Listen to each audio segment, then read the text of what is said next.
Good evening, and welcome to another Creepypasta ASMR ghost story video. Tonight's title is Don't Let Them In. Addiction took our mother slowly, rocked her through it, and sung her to sleep.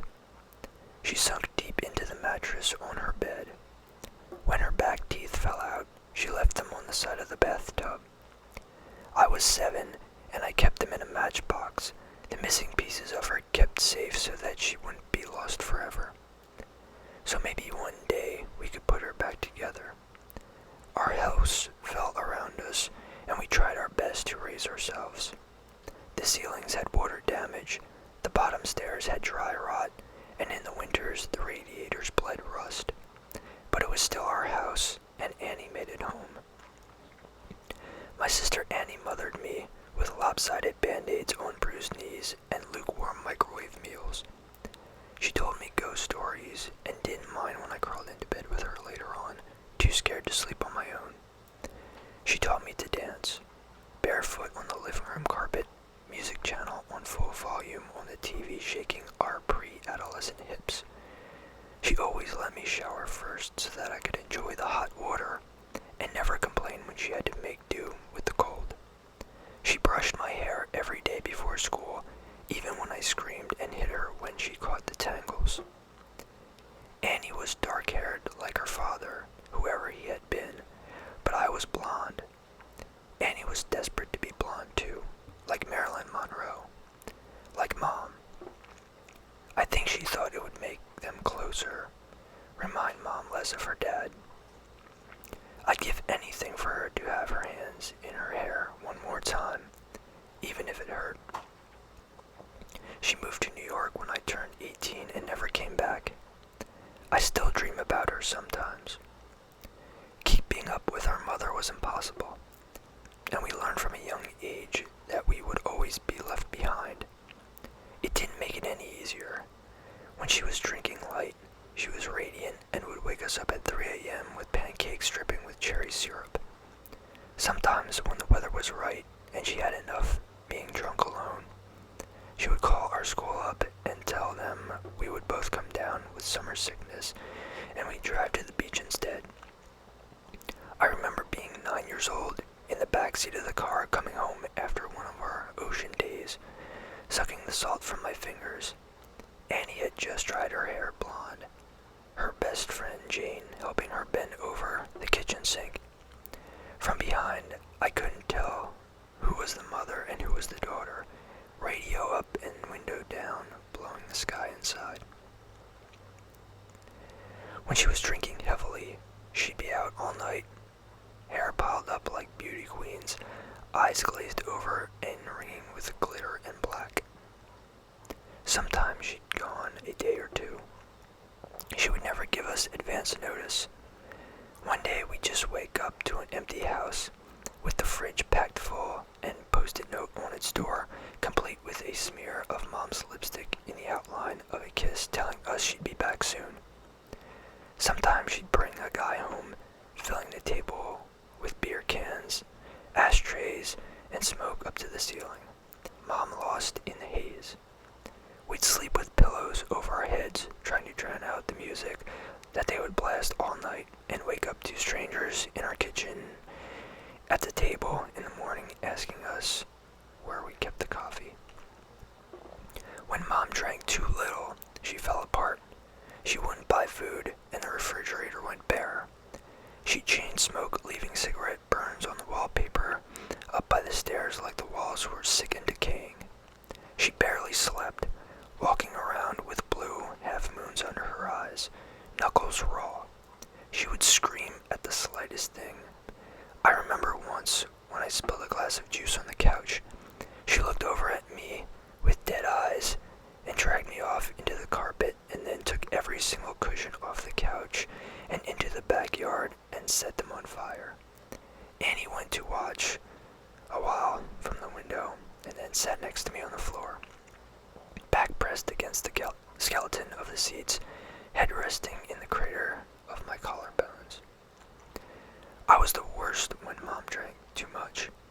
She'd laugh too loudly and too long at anything and everything until her mouth started to shake and she began to cry into her cereal at breakfast.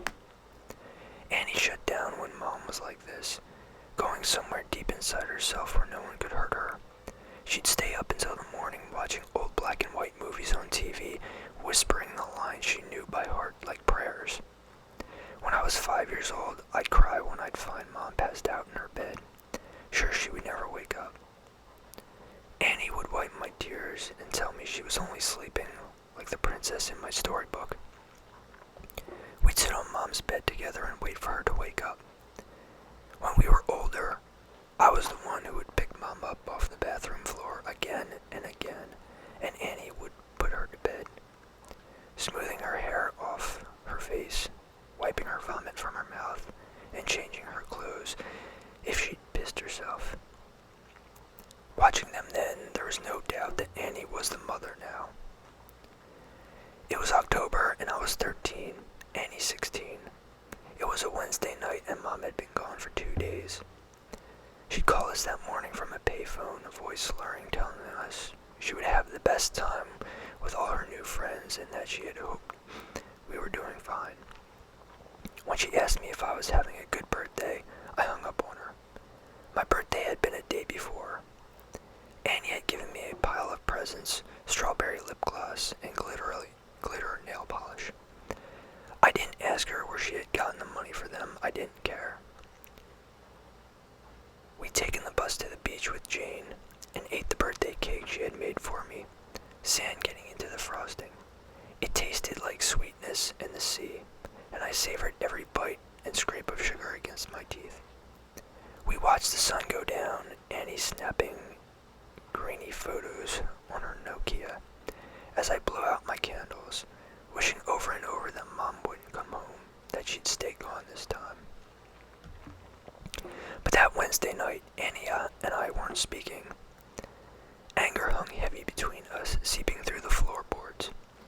It began when she tripped at the bottom of the stairs. We both laughed, Annie throwing her head back, the gap between her front teeth catching the light.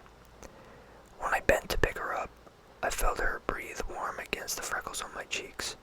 I let go of her arms and she fell again, hitting the floor, grinning, shaking her hair from her face. Her breath was heavy with whiskey. I couldn't start picking her up too, couldn't watch her fall again and again, just like Mom. I knew she'd never get back up. I'd stare down at her, blonde hair hanging over her eyes, and all I could see was her mother. Then I was running, feet slamming the hallway like heartbeats turned loose. I'd run for the kitchen and tipped every bottle we had down the sink, shoving Annie back as she fought to stop me, catching the liquor on her fingers as it fell. She grabbed my shoulders and made me drop the very last bottle. It smashed between us on the floor, glass shards shining like we'd dragged the stars out of the sky and broken them like pieces we could never put back together. Outside, through the open window, the sky turned pale gold. The clouds a mess of pink and cream smeared across the horizon. I cried then, watching my sister on her knees, picking up the pieces. That was Annie, always trying to fix things even when it was too late. The smell of food dragged me from my room, my stomach turning traitor inside my rib cage. Annie was cooking pasta, real food not made in a microwave. She'd set the table, Tammy Wynette singing softly from a CD player. Annie gently swaying her hips as she stirred the tomato sauce, rich and warm. As we ate in silence, I forgave her more with every bite. Mom never cooked dinner, never remembered my favorite, had been spaghetti since I was a kid, and never stayed sober long enough to sit up at the table. Annie wasn't Mom. We were washing the dishes when we first heard it. A moth was crawling down the inside of the pane, and I cracked the window to let it out into the dark.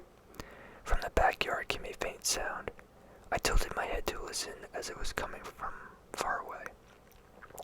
Crying, I figured it was Mika, the 2-year-old next door, having a tantrum loud enough for us to catch, or maybe even Lucky Strike, the cat that belonged to the junkies down the street, begging for food like it sometimes did. I always wanted to feed him when he came around, whining over my ankles. But Annie always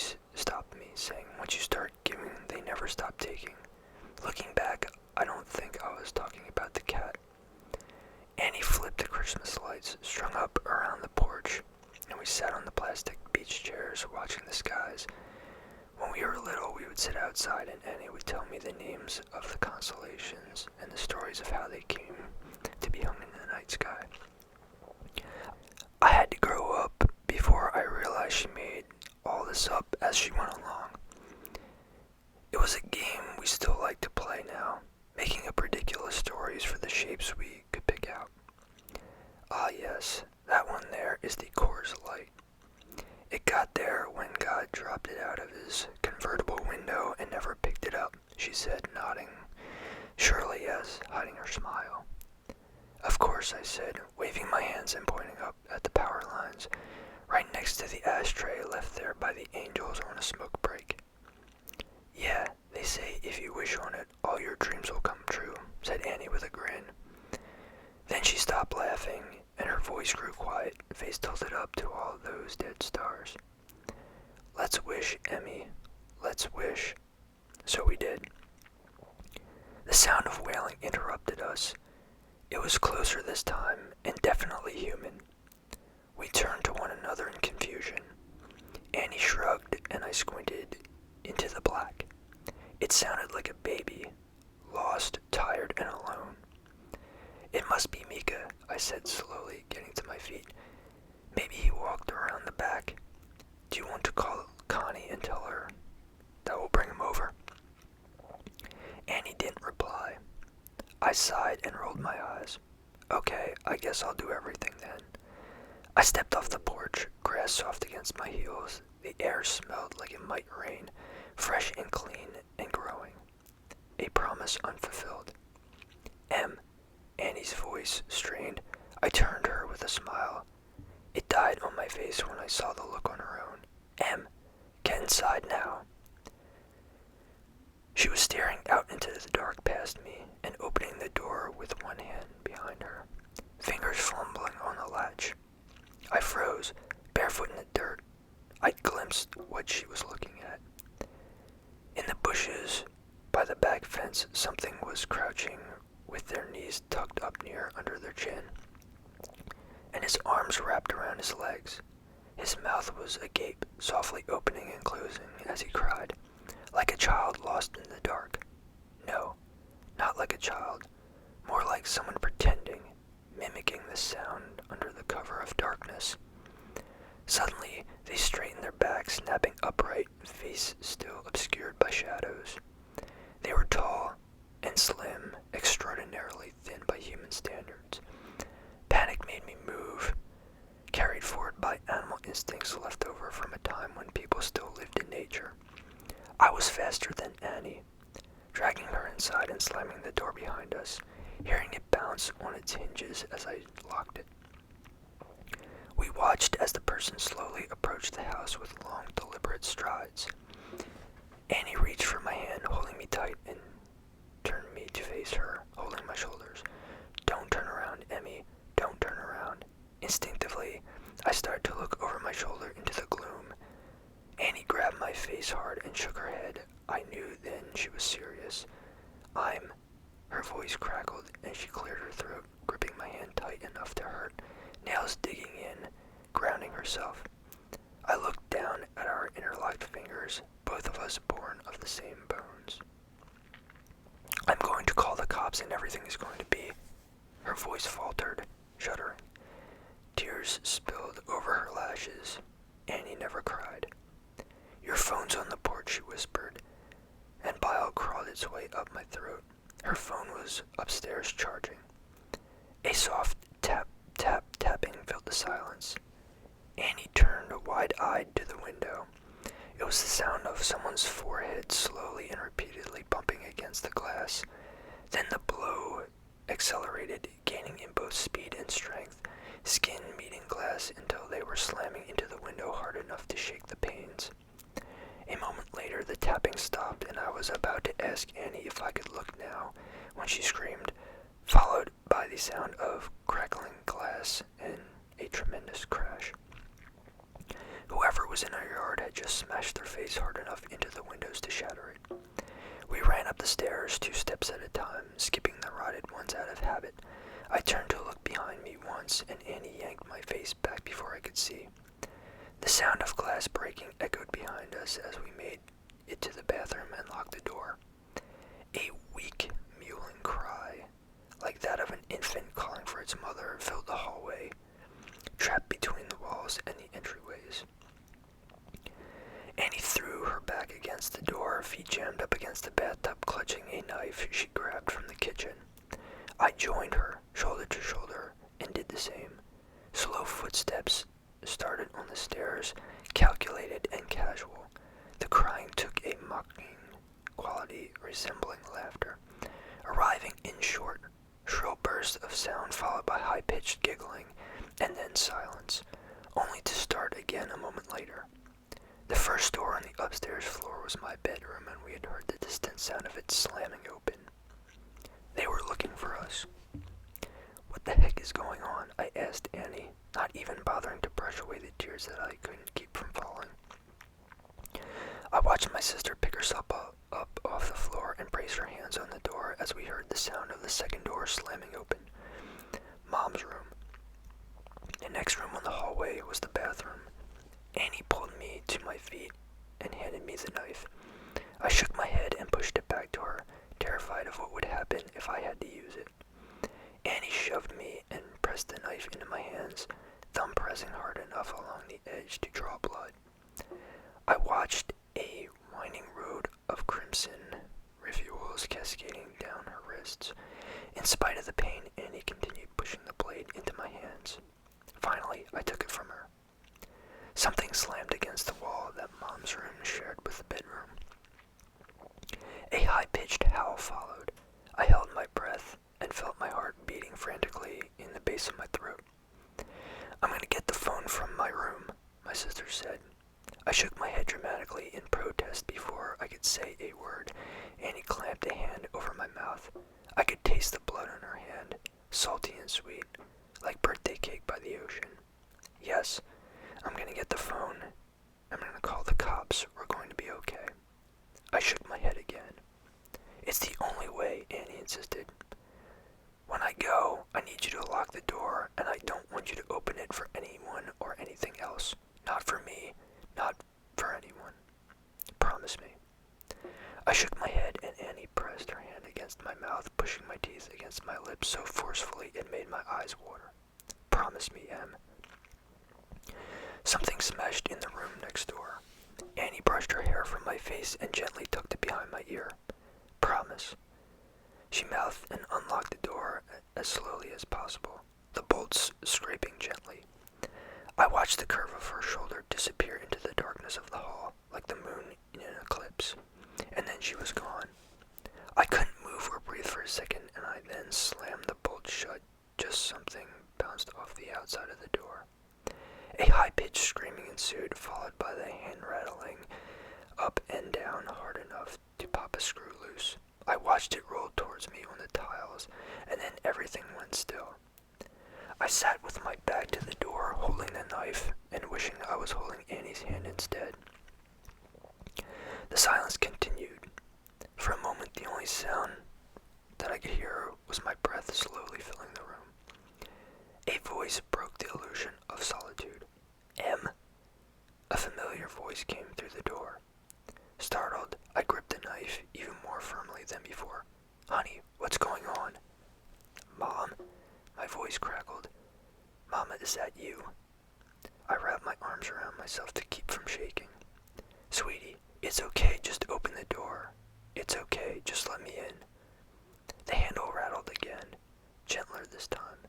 "Just let me in, it's okay."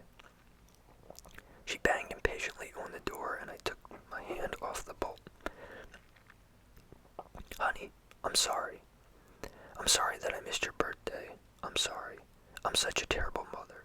Please." Her voice broke, and she started to cry. "Just let me in, baby. I'm so sorry." I screwed my eyes shut.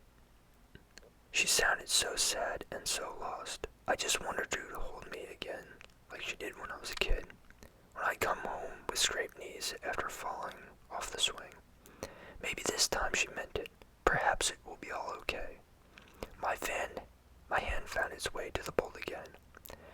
My sister's voice came through the door, warm and gentle. "Yeah, Emily, let us in. It's all okay. My hand froze on the bolt, and I tightened my grip on the weapon. Annie never called me by my full name. A hand banged on the door, handle rattling.